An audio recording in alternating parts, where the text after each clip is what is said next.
All right, let's go through your top 10 picks in the NFL draft. I think we all know what number one is. Still got Trevor Lawrence to the Jacksonville Jaguars. Yes, sir. All right, number two, Zach Wilson to the Jets, I assume still. Still got Zach Wilson to the Jets, number 2. Number three, you still go another quarterback. You're going Mac Jones to the San Francisco 49ers. Yeah, I'm going to stick with Mac Jones, number 3. I think after the couple pro days, man, I think just it improved even more for San Fran, man. They just keep on hearing. They get to study, see how smart he is, man. They get to see that accuracy, see that bounce and that it factor, man. Guys are attracted to him. So I think they stay with that pick, Mac Jones. Prediction. Jimmy Garoppolo finishes the season with the San Francisco 49ers.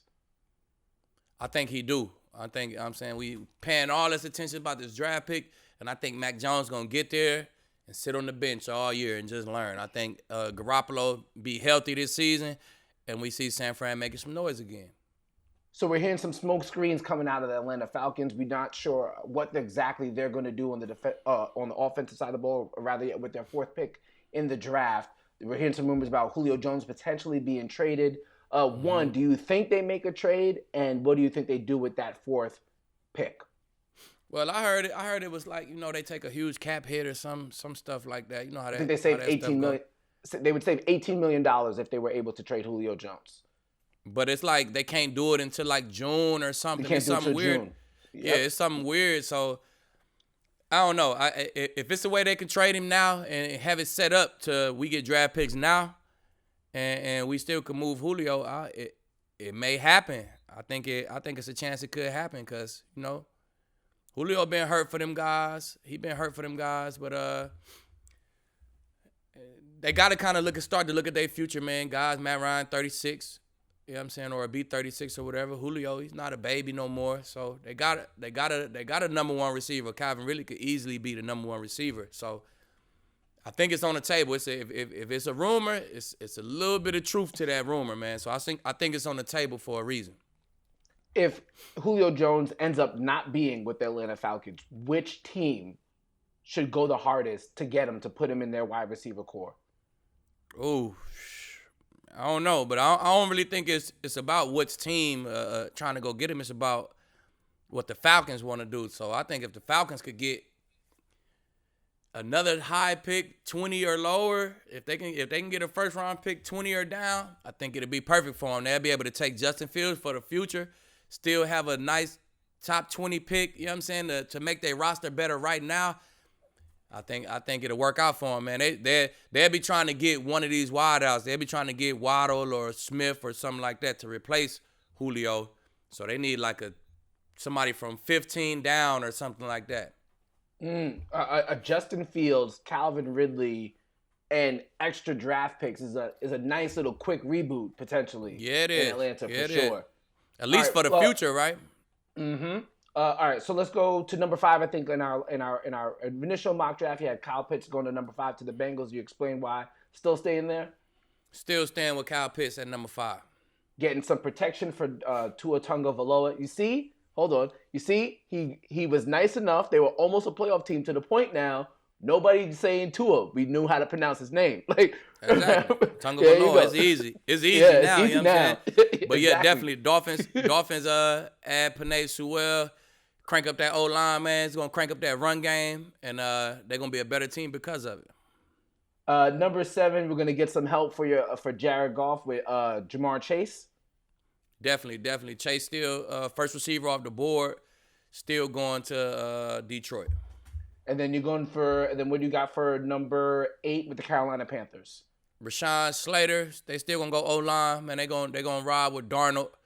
Got a good backup, Bridgewater. I think that's how it's going to play out.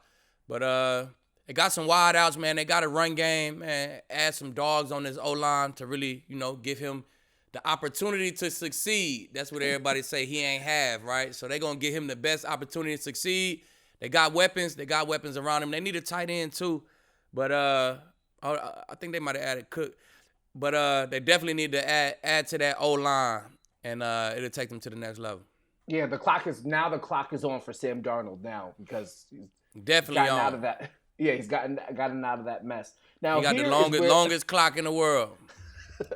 All right. Now here's where things got a bit interesting for you compared to your first mock draft. Who do you have at number 9? Because originally you had the Denver Broncos going defense with Parsons, but that's Yeah, changed. that's changed, man. You know, you study a little bit more. And I think they go Trey Lance. They ain't sold at quarterback. They shopping around at quarterback. And I think just from talking to some guys around, you know, who study these quarterbacks, man, some of the gurus, so to speak, that Trey Lance, he got something about him, man, where he get in the room, teams, guys, everybody he the most likable guy. And he get guys to run through walls for him, and you know, he just know how to treat people. He know how to run the building. So I think John Elway, he'll feel that vibe. He'll feel that vibe from him. And they going to try to just at least see. You don't got nothing to lose. You got a good defense. You got good weapons right now. I think quarterback is the only spot that they really need to focus on. So you got the number 9 pick, man. You might as well go for quarterback. And I think it's going to be a good move for him. He probably going to start the season for him. So originally in your first mock draft, you had the Cowboys taking Patrick Surtain with their 10th pick. This is the 10th pick overall in the draft. But watching some tape, I believe there's a change. It is a change. I don't think they go corner, man. I think once Dan Quinn break down this film from last year, I think he's going to love Trey Diggs, man. I think he going to watch the tape. He going to see his size. He going to see the plays he made. He missed time with a foot injury. He going to see how he played before the end. And I think he going to feel like he already got a number 1 corner. He already got a number 2 corner, Anthony Brown. So I don't think they go corner, man. I know it's a lot of corner talk. I don't think the Cowboys go corner. I do think they go defense, and I think they need an edge rusher. They need another edge rusher. They need another linebacker, man, who could cover and do some things for them. So I think they check both boxes, and they go Michael Parsons, man. They plug him in at one of these linebackers, man. They let him blitz off the edge, make some plays for him. He able to cover tight ends for him. And I think he come in and he be the defensive rookie of the year for the Cowboys. Who do you have as offensive rookie of the year? Oh, offensive rookie of the year. I think Trevor Lawrence, man. He going to come in. He just going to run the show. He going to win. They going to win 8+ games. He going to play good enough to win offensive rookie of the year. Ooh. Okay, hold on. You got them winning 8+ games. Yeah. That is the AFC South, which has now Carson Wentz over with the Indianapolis Colts. We don't know. We have no idea what's going on in Houston. And then you got the Tennessee Titans bringing back, for the most part, everybody, Jadeveon Clowney, obviously now with the Cleveland Browns. Give me 1-4 in that division. 1-4 in that division. I'm going to go. If you got the Jaguars getting 8. Yeah, I'm going to go Colts 1. Titans 2. Colts get over the hump, win the division this year at 1. Titans 2. Jags 3, like 8 and 9 or something. That's still not that good, but I mean, you know, it's a little bit under 500, 8 and 9 or something like that. And I forget it, 17 games now. And then the Texans. Texans, it's a mess over there. We don't know what's going on with the Texans. They'll be the worst team in the division this year.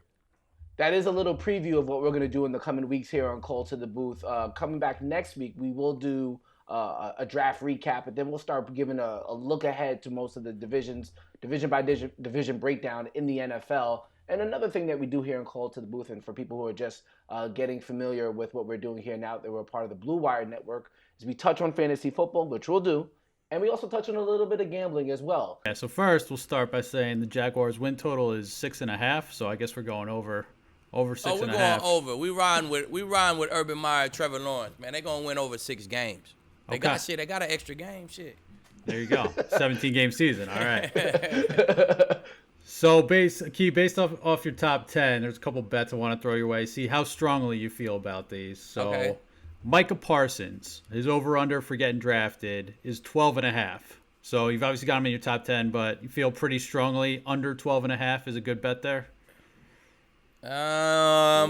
We got to look at who's, I don't feel that 11 and 12. Look, Okay. I don't know how much I bet on that, Paul. Okay. Just because we don't really know what the Niners going to do. The Niners going to dictate everything at number 3. So, it's 50-50, man. I might not put my money on that. Okay. How about That's how I think it's going to go, but I might not put my money on that. Good. I appreciate the clarification. So, as far as so Kyle Pitts though, so his over under is 5.5. How strongly do you feel about that one? Easy work. He won't get past 4 or 5. So super strong under. Okay, I already put that bet in, so that's good to hear. I'm gonna put it in tonight. Okay, there you go. Trey Lance. So Trey Lance and Justin Fields, we'll kind of do those together because, that's who the Niners have been linked to those two guys. So Justin Fields over under. So he's been dropping. He's now at 7.5.